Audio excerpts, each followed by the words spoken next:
Nkaburijo ekibiina kya NRM nibeta Abany'Eishengyero ababona bariko babarunzirwe abasya babatwara mu itendekero erya Kyankwazi okubasa kubashomesa emicwe hamwe n'emitwarize ey'ekibiina eki nk'Abany'Eishengyero. Obu yaba nagambaho n'abanyamakuru aha kitebe kikuru kya NRM omuhandiki w'ekibiina eki Richard Odong yashobora ngu omushomo ogu niguza kutandika ebiro 7 okwisa 15 by'okwezi kwa kana nk'omuringo gw'okubasa kugeeta Abany'Eishengyero boona basya abatorinwe hamwe nabo abizire batine kibiina. Our program, which is starting on Monday, as it has always been the culture, the party invites the newly elected members of parliament for a retreat in Kyankwazi.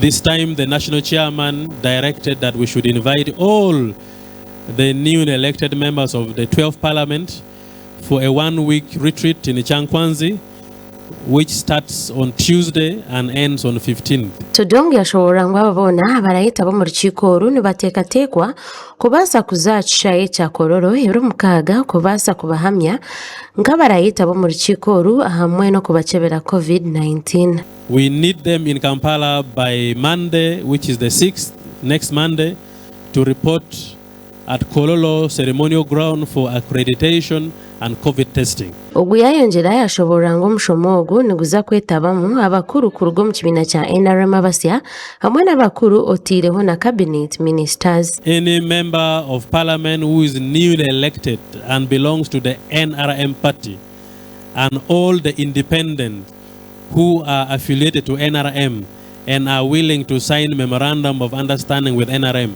are invited to come for this accreditation on Monday at Kololo ceremonial ground starting at 10 a.m.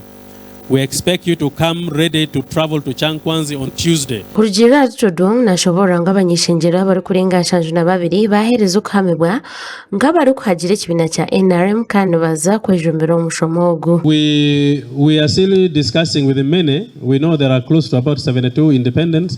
We have about 40 that have already so far signed and others are promising to come and sign.